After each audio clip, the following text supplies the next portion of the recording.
আসসালামু আলাইকুম। Life with Afrin জয় আপনাদের সবাইকে স্বাগতম। আশা করি আপনারা সবাই ভালো আছেন। তো আজকেও চলে আসলাম নতুন একটি ভিডিও নিয়ে। আজকে আমি আপনাদের একটি ভৌতিক গল্প শেয়ার করব। তো চলেন গল্পটা বলা যাক। গ্রামের শেষ প্রান্তে থাকা একটি পুরনো মাদ্রাসাকে ঘিরে চারিদিকে বিশাল বিল।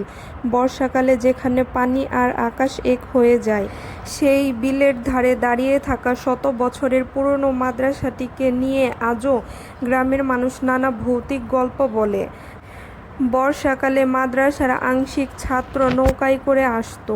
ভোরবেলায় ছোট ছোট নৌকা ঘাটে ভিড়ত, আর ছাত্ররা বই বগলে করে নিয়ে ক্লাসে ঢুকতো। কিন্তু এক বছর সবাই লক্ষ্য করল, দুইজন ছাত্র নতুন এসেছে, রাশেদ আর জুবায়ের। দুইজনই খুবই শান্ত স্বভাবের, কারো সঙ্গে তেমন কথা বলতো না। তারা অনেক ঘনিষ্ঠ বন্ধু ছিল। তারা সব সময় একসাথে বসতো, একসাথে থাকতো, একসাথে চলতো। কিন্তু তাদের মধ্যে খুবই অদ্ভুত একটা বিষয় ছিল, কেউ তাদেরকে কখনো নৌকা থেকে নামতে দেখেনি। কেউ কখনো দেখেনি তারা বাড়ি ফিরছে। প্রতিদিন ফজরের নামাজের আগেই তারা মাদ্রাসায় উপস্থিত থাকতো, আবার মাগরিবের পরে কোথায় যেন মিলিয়ে যেত। একদিন এক ছাত্র সুহেল সাহস করে জিজ্ঞাসা করলো, তোমরা কোথায় থাকো? রাশেদ হালকা হেসে বলল, ওপারে। সুহেল আবার জিজ্ঞাসা করলো, ওপারে কোথায়? জুবায়ের ধীরে ধীরে উত্তর দিল, যেখানে কেউ যায় না। কথাটি শুনে সুহেলের বুক ভেতর থেকে কেমন যেন কেঁপে উঠল। এরপর থেকে মাদ্রাসায় অদ্ভুত ঘটনা ঘটতে শুরু করলো। গভীর রাতে বারান্দায় ভেজা পায়ের শব্দ শোনা যেত, মেঝেতে দেখা যেত পানির ছাপ, কিন্তু বাহিরে কোনো বৃষ্টি থাকতো না। একদিন সবচেয়ে বড় বৃদ্ধ শিক্ষক কাশেম হুজুর দুই ছেলেকে দেখে হঠাৎ চমকে গেলেন। রাতে তিনি প্রধান শিক্ষকের কাছে গেলেন কিছু বলবে বলে। তারপর শিক্ষককে সে জানালো, এই দুই ছেলেকে আমি আগেই দেখেছি। কোথায়? প্রধান শিক্ষক তাকে জিজ্ঞাসা করলেন। কাশেম হুজুর কাপা গলায় বলল, ঘটনাটি ছিল 10 বছর আগের। 10 বছর আগে বর্ষার এক রাতে বিলের মধ্যে একটি নৌকা ডুবে গিয়েছিল। সেই নৌকায় দুই ছাত্র ছিল, রাশেদ আর জুবায়ের। অনেক খোঁজাখুঁজি করেও তাদেরকে খুঁজে পাওয়া যায়নি। এই গল্পটি হুজুরের মুখে শোনার পরে সবাই আতঙ্কিত হয়ে পড়ে, কিন্তু সুহেল ও তার দুই বন্ধু গল্পটি বিশ্বাস করেনি। তারা মনে করে এটা হয়তোবা গাল গল্প।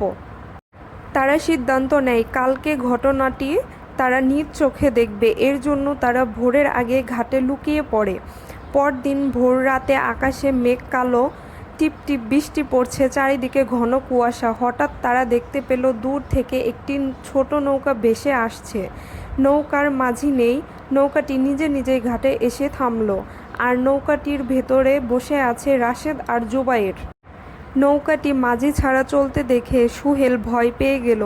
ভয়ে তার হাত থেকে টর্চটা মাটিতে পড়ে গেল। টর্চটা মাটিতে পড়ার শব্দে রাশেদ আর জুবায়ের উঠে দাঁড়ালো, সোহেলের দিকে তাকালো। সুহেল ভালো করে লক্ষ্য করে দেখল, ভোরের আধো আলোতে ঝিরিঝিরি বৃষ্টির মধ্যে রাশেদ আর জুবায়ের মুখটা কেমন ফ্যাকাশে দেখাচ্ছে। জুবায়ের ধীরে বলল, তোমরা আমাদের দেখে ফেলেছ? রাশেদ বলল, আমরা শুধু পড়তে আসি। এই ঘটনা দেখার পর সুহেল ও তার তিন বন্ধু ভয়ে দিকবিদিক ঠিক না পেয়ে দৌড়ে মসজিদের দিকে ছুটে গেল। এক দৌড়ে মসজিদে যেয়ে মসজিদের দরজাটা ভেতর থেকে বন্ধ করে দিল। মসজিদের ভেতরে মাদ্রাসার আরও ছাত্ররা তখনও ঘুমাচ্ছিল। কেউ ঘুম থেকে উঠে প্রস্তুতি নিচ্ছিল। তাদের এক শিক্ষক তখনও মসজিদের ভেতরেই ছিল। সে এসে জিজ্ঞাসা করলো, কি হয়েছে? তোমরা এভাবে দরজা লাগিয়ে দিচ্ছ কেন? সুহেল ও তার বন্ধুরা ভয় পেয়ে কথা বন্ধ হয়ে গেছে এইরকম উপক্রম হয়েছে। তারা দরজাটা শক্ত করে ধরে আছে, যাতে বাহির থেকে কেউ খুলতে না পারে। বাহিরে থেকে শোনা গেল ঠক ঠক শব্দ, এরপর একটি কণ্ঠস্বর, আমরা কারো ক্ষতি করি না। ঠিক তখনই ফজরের আজান শুরু হয়ে গেল। সাথে সাথে সব শব্দ থেমে গেল। সকালে সবাই ঘাটে গিয়ে দেখল, কাদার ওপর ভেজা দুই জোড়া পায়ের ছাপ সোজা পানির ভেতরে গিয়ে শেষ হয়েছে। সেদিন থেকে রাশেদ আর জুবাইরকে আর কখনোই দেখা যায়নি এই মাদ্রাসার আশেপাশে। তাদের খাট খালি, বই খাতা নেই, যেন কোনো দিনই তারা ছিল না। এরপর থেকে গ্রামের মানুষ বলে, প্রতি বর্ষায় সেই 2 জন ছাত্র আবার ফিরে আসে এই মাদ্রাসায়। তারা এখনও পড়তে আসে এই পুরনো মাদ্রাসায়। আর গভীর রাতে কুয়াশায় ঢাকা বিলের মাঝখানে কেউ যদি ভালো করে তাকায়, দেখতে পাবে একটি ছোট নৌকা। সেখানে বসে আছে তারা 2 ছাত্র, চুপচাপ নীরব অপেক্ষায়। হয়তো আজ রাতেও তারা এসেছে পড়তে। তো এইটাই ছিল আজকের গল্প। সবাইকে ধন্যবাদ আমার ভিডিওটি দেখার জন্য। আর হ্যাঁ, সবাই লাইক, কমেন্ট, শেয়ার এবং সাবস্ক্রাইব করে আমার পাশে থাকবেন। আজ এই পর্যন্তই, দেখা হবে নেক্সট কোনো ভিডিওতে। আল্লাহ হাফেজ।